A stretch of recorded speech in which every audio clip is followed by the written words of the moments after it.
نحمده ونصلي ونسلم على رسوله الكريم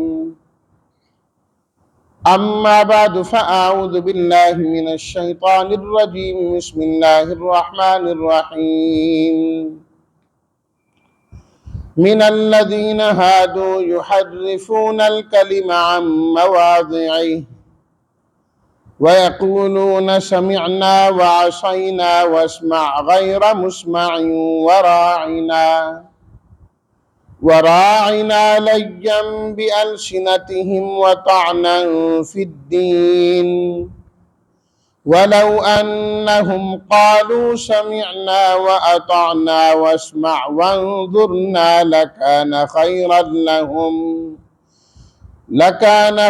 لهم وأقوم ولكن لعنهم الله بكفرهم فلا يؤمنون إلا قليلا يا أيها الذين أوتوا الكتاب آمنوا بما نزلنا مصدقا لما معكم من قبل أن نطمس وجوها فنردها على أدبارها أو نلعنهم كما لعنا أصحاب السبت وكان أمر الله مفعولا صدق الله مولانا العظيم اللهم صل على سيدنا ومولانا محمد وعلى آل سيدنا ومولانا محمد وبارك وسلم یحرفون تحریف کرتے ہیں، تبدیل کرتے ہیں، موضع کی جمع جگہ، عصینا نافرمانی کی ہم نے، راعنا ایک معنی ہے ہماری رعایت کیجیے، طعنا فی الدین دین میں طعنہ زنی کرتے ہوئے یعنی تحقیر اور حقارت کرتے ہوئے، وَأَقْوَمَ اور زیادہ درست تھا،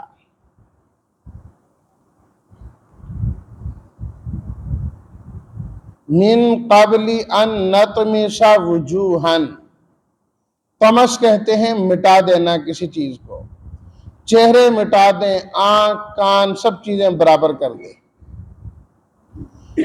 ادبار پیٹھوں پر، اصحاب السبت ہفتے والے، ترجمہ من الذین ہادوا ان لوگوں میں سے جو یہودی ہیں، تحریف کرتے ہیں کلمات کی ان کی جگہوں سے، اور وہ کہتے ہیں سمعنا وعصینا، دوسرا جملہ کہتے ہیں واسمع غیر مسمعین آپ سنیے نہ سنائے جائیں، اور راعنا کا لفظ کہتے ہیں اپنی زبانوں کو موڑتے ہوئے اور دین کی تحقیر کرتے ہوئے، اور اگر وہ یوں کہتے سمعنا واطعنا ہم نے سنا اور ہم نے اطاعت کی، واسمع آپ سنیے، وانظرنا ہمیں دیکھیے ہمارا خیال کیجیے، تو یہ ان کے لیے بہتر تھا اور زیادہ درست تھا، لیکن اللہ نے ان پر لعنت کی ان کے کفر کی وجہ سے، پس وہ نہیں ایمان لاتے مگر تھوڑا سا۔ یا ایھا الذین اوتوا الکتاب اے وہ لوگوں جن کو کتاب دی گئی ہے، ایمان لاؤ اس پر جو ہم نے نازل کیا ہے، اور وہ تصدیق کرنے والا ہے اس کی جو تمہارے پاس ہے، پہلے اس سے کہ ہم تمہارے چہروں کو مٹا دیں، پس پھیر دیں ہم ان کو ان کی پیٹھوں پر، یا لعنت کریں ان پر جس طرح کہ ہم نے لعنت کی ہفتے والوں پر، اور اللہ کا کام تو ہو کر رہنے والا ہے۔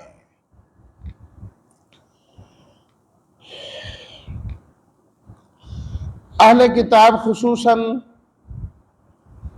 یہود کی تردید چل رہی تھی کہ اللہ رب العزت نے ان کی بری خصلتیں بیان کر کے اس امت کو متنبع کیا کہ تم ان چیزوں سے باز رہنا اور دور رہنا، کیونکہ ان چیزوں کو اپنانے والے انجام کے اعتبار سے بہتر نہیں ہوتے۔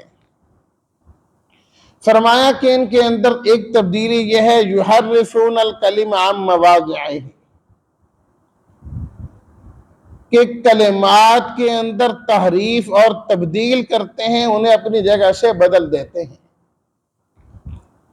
آپ علیہ الصلوۃ والتسلیمات کے متعلق خاص طور پر تورات کے اندر جو آیات تھیں، انہوں نے جان بوجھ کر اس کے اندر تبدیلی کر دی، کہ جہاں آپ علیہ الصلوۃ والتسلیمات کا نام اس جگہ کوئی اور لکھ دیا، جہاں آپ علیہ الصلوۃ والتسلیمات کی کچھ صفت لکھی کہ آپ ایسے ہوں گے، وہ مٹا کے اس کی جگہ اس کا الٹ لکھ دیا۔ تو اب دو گناہوں کے اکٹھے مرتکب ہوئے۔ ایک گناہ تو کیا کیا؟ اللہ کی آیات میں رد و بدل کرنا، آیات الہی میں رد و بدل کرنا بہت بڑا گناہ۔ دوسری بات، انہوں نے اپنے اس عمل سے لوگوں کو نبی کریم صلی اللہ علیہ وسلم پر ایمان لانے سے روکا، کہ اگر ان کو پڑھ لیں گے تو آپ پر ایمان لانے والے بن جائیں گے۔ تو سچی بات سے کسی کو روکنا اور باز کرنا یہ بھی بہت بڑا گناہ ہے، اور پھر مسئلہ ایمان کا ہو، نیک عمل سے روکنا بہت بڑا گناہ ہے۔ غزوہ خندق کے موقع پر جب نبی کریم صلی اللہ علیہ وسلم اور صحابہ اکرام کا ان کفار کے ساتھ مقابلہ چل رہا تھا، مدینہ کی طرف آپ علیہ الصلوۃ والتسلیمات اور صحابہ کرام، درمیان میں خندق اور دوسری طرف کفار تھے، درمیان میں ایسا موقع بھی آیا کہ چند نمازیں آپ علیہ الصلوۃ والتسلیمات کی اور صحابہ کرام کی قضا ہو گئی، نہ پڑھی جا سکی اس جنگ کے اس عمل کی وجہ سے۔ آپ علیہ الصلوۃ والتسلیمات نے انتہائی ناراضگی کا اظہار کیا، اور آپ نے فرمایا ملأ اللہ قبورہم بالنار شغلونا عن الصلاۃ، اللہ ان کی قبروں کو آگ سے بھرے جنہوں نے ہمیں نماز سے روکا ہے، جو نماز میں رکاوٹ بن رہے ہیں۔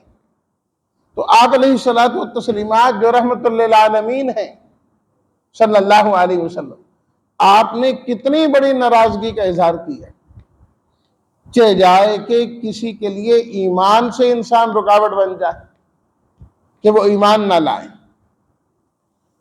پھر اللہ رب العزت نے ان کے چند کلمات جو ہے وہ ذکر کیے کہ کس طریقے سے ان کلمات میں وہ گڑبڑ کیا کرتے ہیں، اور نبی کریم صلی اللہ علیہ وسلم کی بے ادبی اور گستاخی کیا کرتے ہیں۔ جب وہ آپ علیہ الصلوۃ والتسلیمات کی مجلس میں آتے ہیں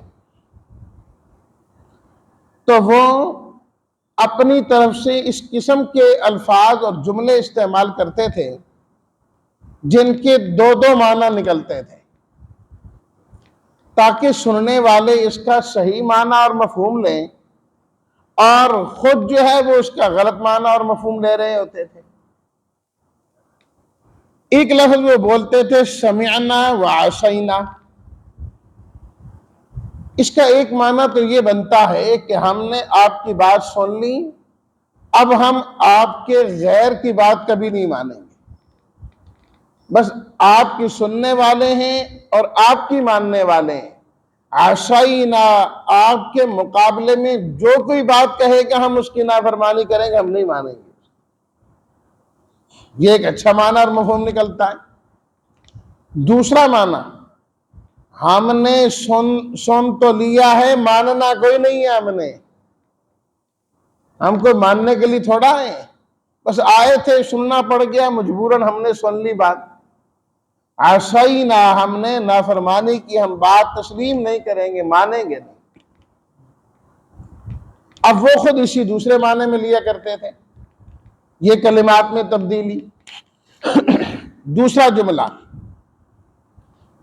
واسمع غیر مسمع، آپ سنیے نہ آپ سنائے جائیں، یعنی ہم آپ سے کوئی بات کرنا چاہتے ہیں، برائے مہربانی آپ ہماری بات سنیے۔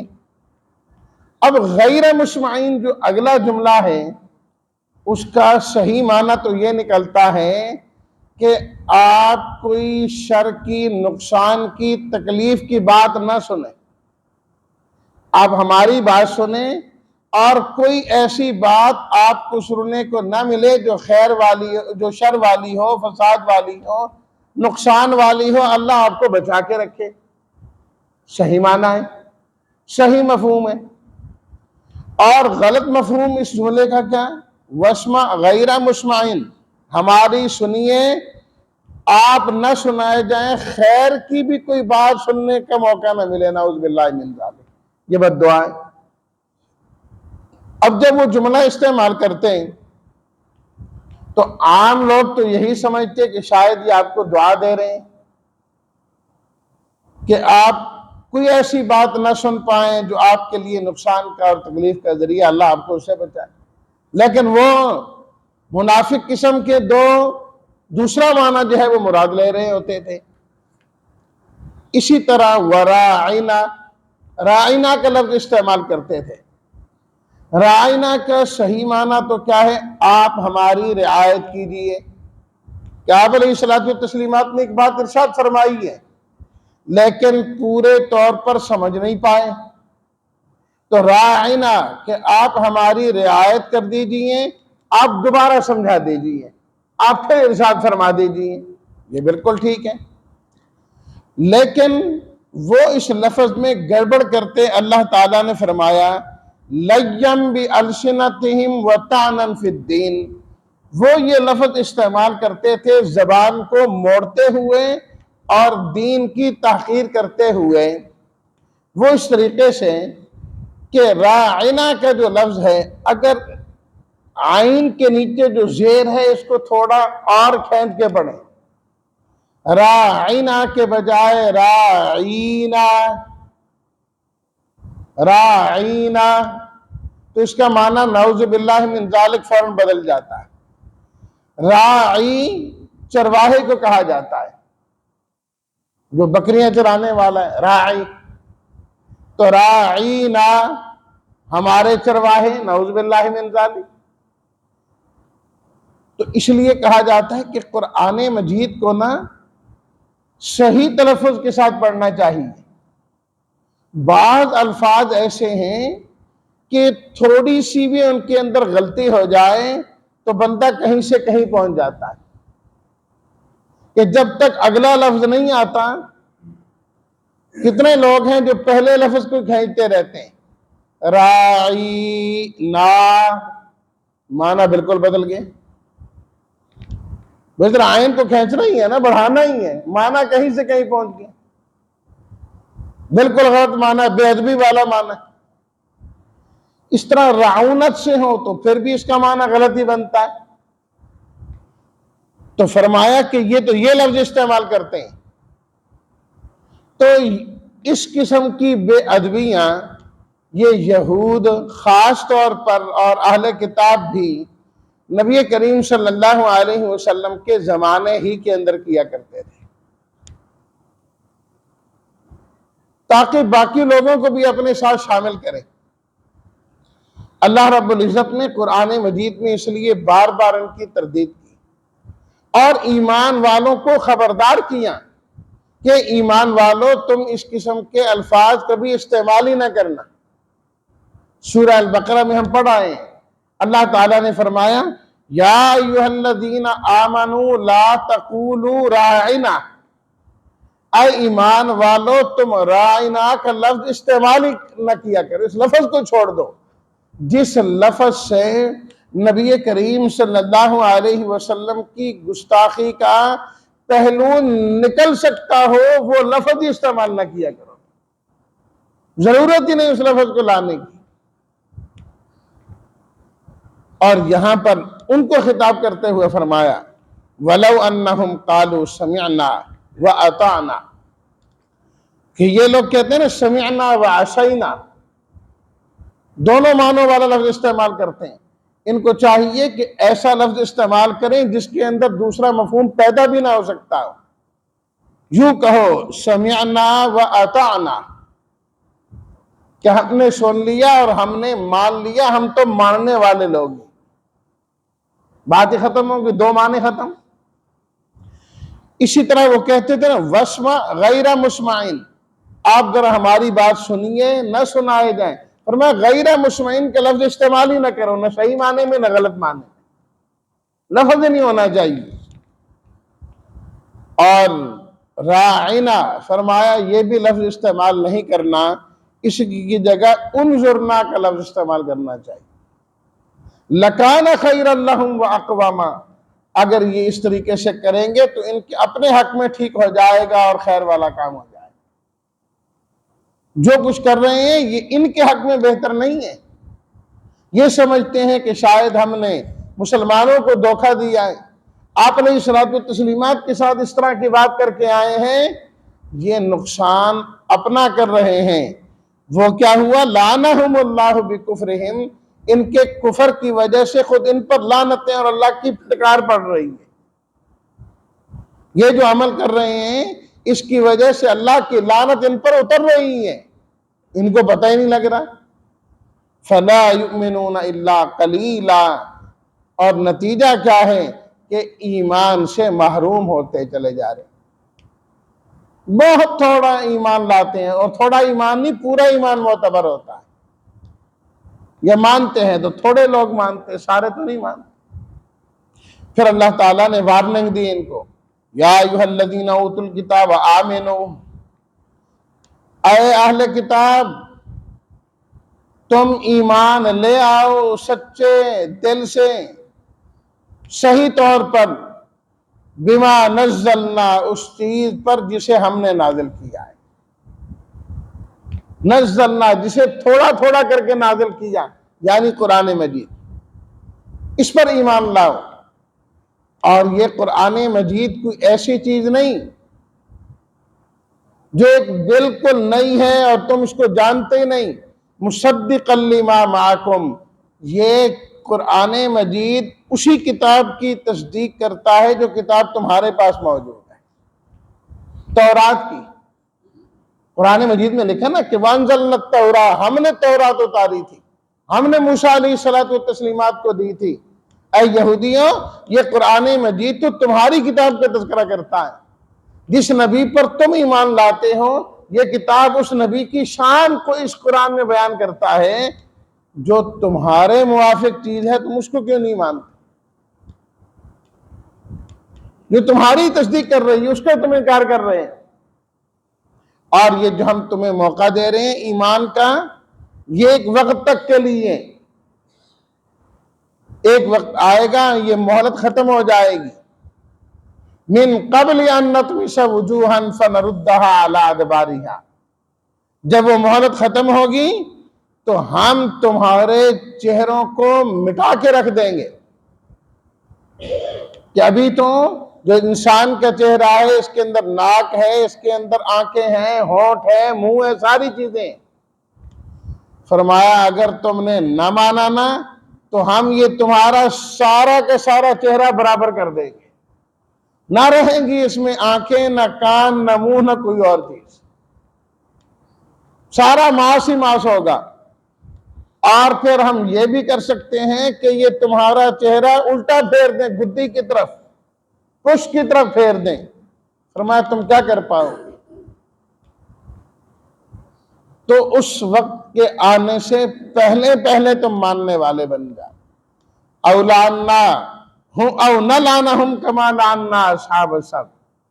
فرمایا ہم یہ بھی کر سکتے ہیں، وہی کریں تمہارے ساتھ جو ہم نے تمہارے بڑوں کے ساتھ کیا ہے. جب ان لوگوں کو ہفتے کے دن مچھلی شکار کرنے سے منع کیا گیا، اس وقت کے پیغمبروں نے سمجھایا کہ ہفتے کا دن تمہارا تعظیم کا دن ہے، اللہ کی عبادت کیا کرو. ٹھیک ہے جی، عبادت کریں گے، اور تم نے مچھلی کا شکار نہیں کرنا. وہ کنارے رہتے تھے، دریاؤں کے، اللہ کی طرف سے یہ ہوتا ہے جب ہفتے کا دن آتا ساری مچھلیاں اوپر نکل آتی، جو ہی ہفتے کا دن ختم ہوتا ساری مچھلیاں تہہ میں چلی جاتی۔ کچھ دن تو انہوں نے صبر کیا، اس کے بعد انہوں نے کہا کہ یہ کام جو ہے نا عجیب ہو گیا کہ مچھلیاں ہمارے پاس آتی نہیں۔ انہوں نے دریاؤں کے کناروں پر بڑے بڑے حوض بنا لیے، پانی بھرا ہوتا، مچھلیاں اوپر آتی، یہ حوض کے منہ کھول دیتے، پانی آتا حوض کی طرف تو مچھلیاں بھی ساتھ آ جاتی، اور یہ ان کے منہ کو بند کر دیتے، پانی نہ واپس جاتا نہ مچھلیاں واپس جاتی۔ جب ہفتے کا دن گزر جاتا اتوار والا دن مچھلیاں پکڑ لیتے۔ ان سے کہا گیا کہ تم یہ غلط کر رہے ہو، یہ تو ہفتے والے دن پکڑنے والی بات ہے۔ انہوں نے نہ مانا، تو قرآن مجید میں اللہ تعالیٰ نے بیان فرمایا سورہ اعراف میں 9ویں سپارے میں کہ اللہ تعالیٰ نے ان لوگوں کو بندر اور خنزیر بنا دیا، بندر اور خنزیر بنا دیا۔ او نلعنہم کما لعنا اصحاب السبت، جس طرح ہفتے والے دن تم نے نافرمانی کی تو اللہ کی لعنتیں آئیں، فرمایا ہمارے نبی کی نبوت کا انکار کرو گے اب بھی تم پر لعنتیں برسیں۔ وَكَانَ أَمْرُ اللَّهِ مَفْعُولًا، اللہ کا جو فیصلہ اور کام ہے وہ ہو کر رہنے والا، کوئی رکاوٹ نہیں ڈال سکتا کہ اللہ تعالیٰ ایک کام کرنا چاہیں اور بندے جو ہے اکڑ کے کھڑے ہو جائیں، کہا نہیں ہونے دیں گے، فرمایا یہ نہیں ہو سکتا۔ یہ انسان کے سامنے تو احتجاج کر سکتا ہے، انسان کو تو مجبور کر سکتا ہے کہ وہ کوئی فیصلہ نہ کرنے دے، اللہ کو کوئی مجبور نہیں کر سکتا۔ اللہ جو کرنا چاہتا ہے فعال لما یرید، فرمایا اللہ جو چاہتے ہیں وہی کرتے ہیں، اللہ جو چاہتے ہیں وہی کیا کرتے ہیں، کوئی رکاوٹ ڈالنے والا نہیں۔ تو اس لیے فرمایا اس وقت کے آنے سے پہلے تم ماننے والے بن جاؤ۔ اور ان آیات میں ہمارے لیے بھی سبق ہے کہ کبھی بھی ایسے الفاظ استعمال نہ کیے جائیں جس سے نبی کریم صلی اللہ علیہ وسلم کی گستاخی یا توہین کے پہلو نکلتا ہوں۔ اور وارننگ دی اللہ تعالیٰ نے، نافرمانی میں مبتلا لوگوں کہیں دھوکے میں نہ رہنا، اللہ تعالیٰ کی پکڑ سے پہلے تم توبہ کر لو تو ٹھیک ہے، ورنہ جب پکڑے جاؤ گے نا پھر تمہیں چھڑانے والا کوئی نہیں ہوگا۔ اللہ ہمیں ماننے والا بنائے اور اللہ ہم سب کو با ادب مسلمان بنائے۔ وآخر دعوانا ان الحمد للہ رب العالمین۔